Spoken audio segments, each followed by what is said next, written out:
like a buttercup. You're a Barbie doll. Show them all what I'm made of. Strut down the hall. Won't stop till I get enough. Welcome to the Deep Dive. Today we're diving into the heartbreaking events that unfolded on Bourbon Street in New Orleans as 2025 began. Yeah, a real tragedy. You likely recall this horrific incident. Uh-huh. A truck just plowed right into a New Year's Day crowd, Right. killing 10 and injuring dozens more.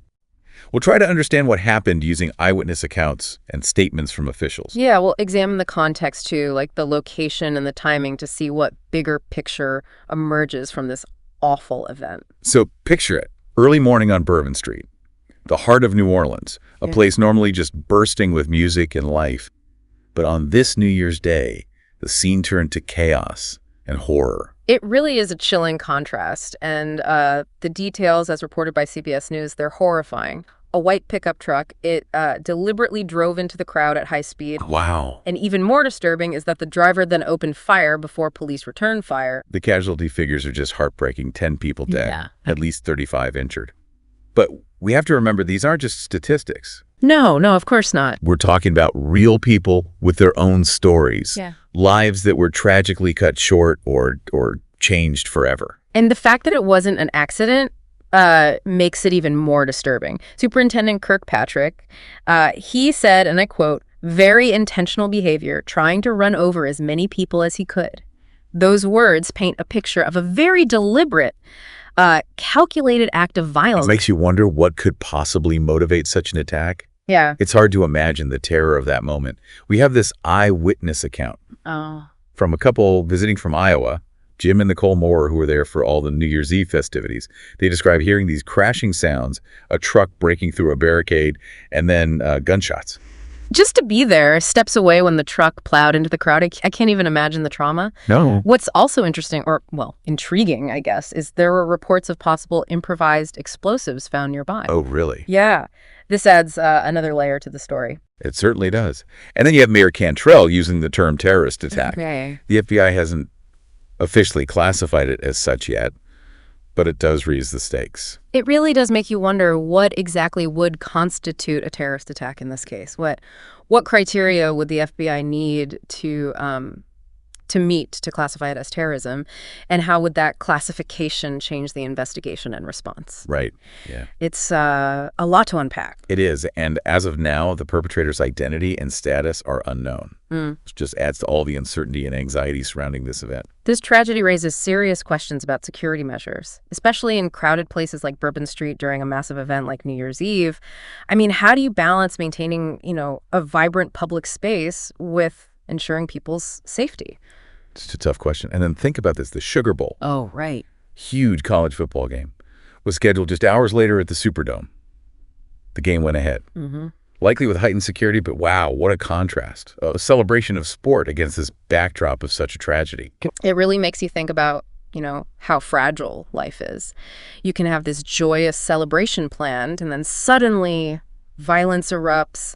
It's a sobering reminder that risk is always present, even in the midst of celebration. Yeah, it does make you stop and think. But even though the Sugar Bowl went on, the investigation into the attack was just getting started. Right. The FBI is leading the charge here, and they're treating this very seriously, leaving no stone unturned. That's reassuring given how complex this whole case seems. Oh, absolutely. They're looking into everything. I mean, the events leading up to the attack, the perpetrator's motives, even potential connections to larger networks or ideologies.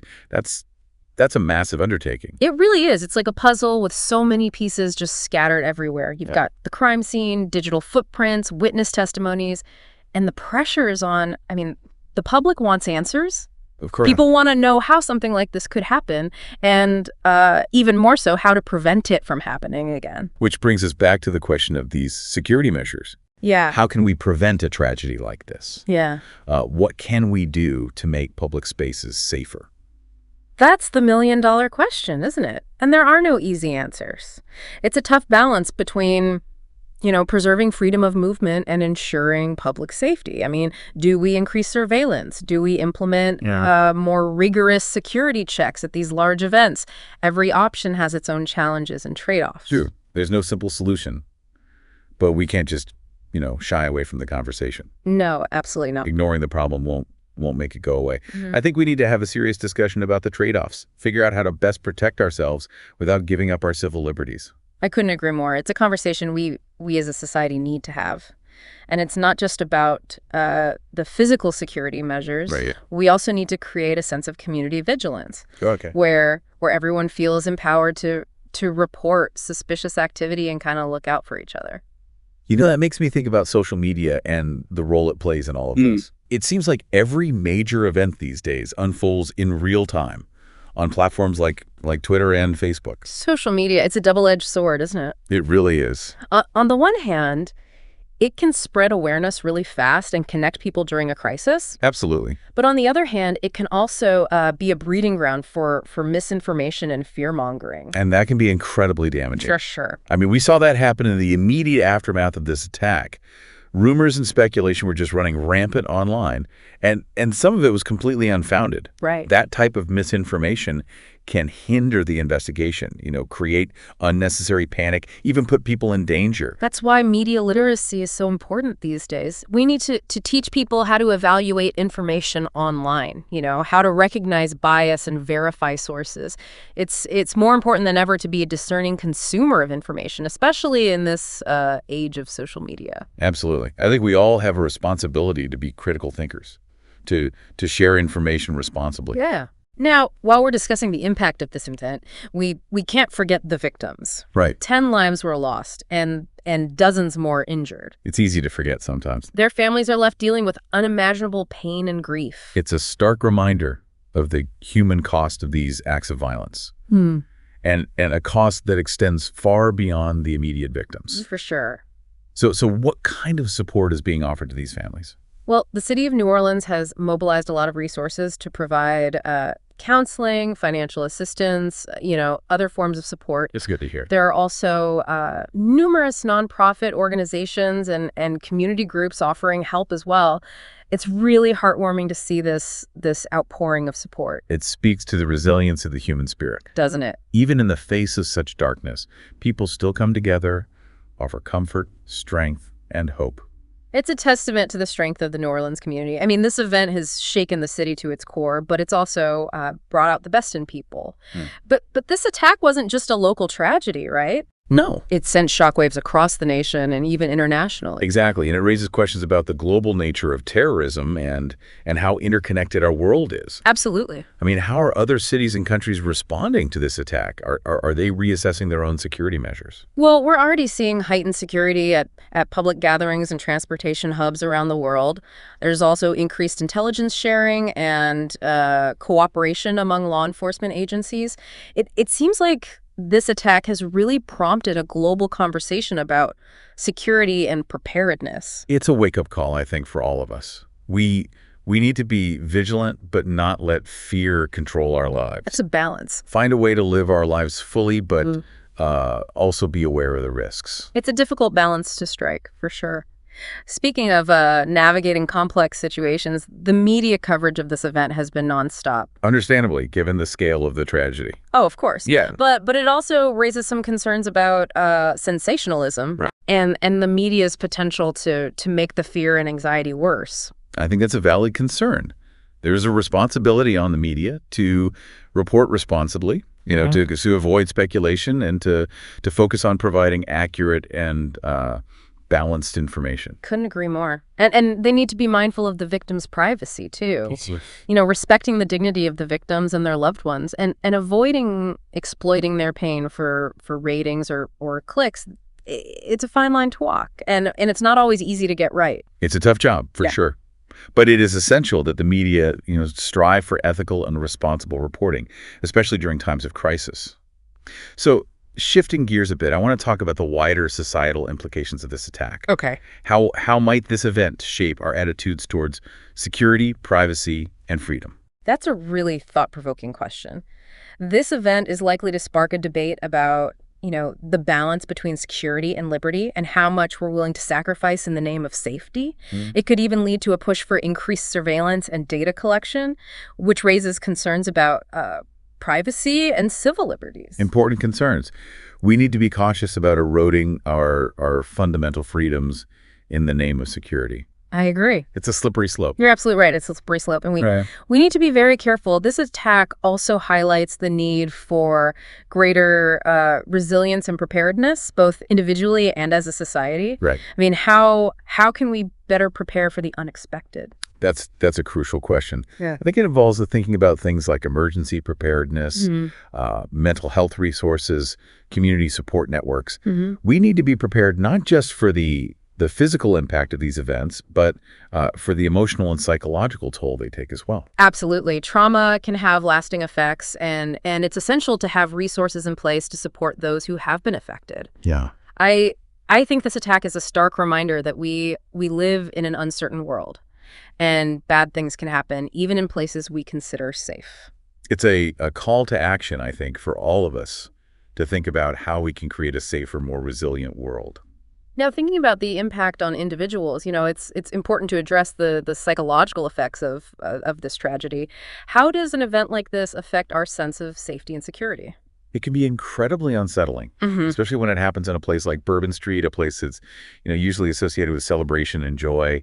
I think it can shake our sense of security, make us question our assumptions about the world, and leave us feeling vulnerable. It's understandable that many people are experiencing anxiety, fear, even PTSD in the wake of this attack. So what can we do to address those mental health needs? I think it's important to remember that you are not alone. If you are struggling, seek professional help.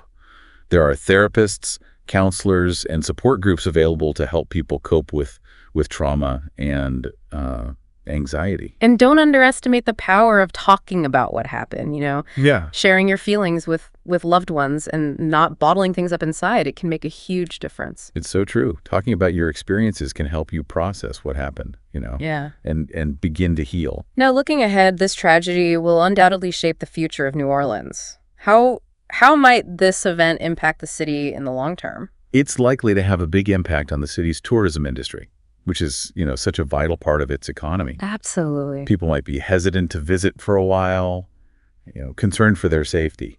That's understandable. It could also lead to changes in security measures at large events, which could impact the city's, vibrant culture and nightlife. Right. The city will need to find ways to balance safety with its unique character and appeal. It's a significant challenge, no doubt. But this event also presents an opportunity for New Orleans. Yeah. An opportunity to come together, to rebuild, and to emerge stronger than ever. Absolutely.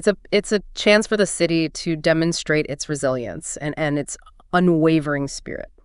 Now, zooming out a bit, what broader lessons can we learn from this tragedy? Oh, that's a big question. What insights can we glean about, human nature, security, and our collective responsibility to create a safer world? It's a question that forces us to confront our own vulnerability, I think, and to acknowledge that, evil exists in the world. But it also highlights the importance of community, compassion, and unity in the face of adversity. It's a powerful reminder that we need to come together as a society to support one another, build bridges, and reject hatred and division. This attack, it really underscores the fact that we're all connected, and what affects one of us affects us all. Right. It's a call to action to create a world where everyone feels safe and secure, Right. regardless of their race, religion, or background. It's a lofty goal, but one worth striving for.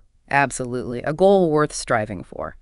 As we wrap up this deep dive, I want to leave you with some final thoughts. This tragedy, it raises these profound questions about the nature of evil, the fragility of life, the importance of hope and resilience. I think it challenges us to think critically about the world, be aware of the risks, but don't let fear just paralyze us. Find that balance between vigilance and living life to the fullest. You've given us a lot to think about today. What does all of this mean for the listener? What can they take away from this deep dive into the New Orleans tragedy? Maybe a renewed appreciation for life, the importance of cherishing each moment, the power of human connection. Or maybe even a call to action, of nudge to get involved in their community, advocate for change, or even just be more aware of their surroundings and look out for one another. Could even be a simple reminder to hold their loved ones a little closer tonight. Remember to never take the gift of life for granted. This deep dive's been heavy. There's no denying that. Mm-hmm. But sometimes facing the darkness head on is the only way to find the light. And even in the darkest of nights, the stars still shine. They remind us that even amidst all the chaos and pain, there's still beauty, hope, and resilience in this world. Thank you for joining us on this deep dive. We'll leave you with this thought. How will you choose to respond to the darkness? Will you let it consume you, or will you find a way to shine your own light? Sound the alarm. I'm coming up. We'll have a ball. I'm sweet like a buttercup. You're Barbie doll. Show them all what I'm made of. Strut down the hall. Won't stop till I get enough.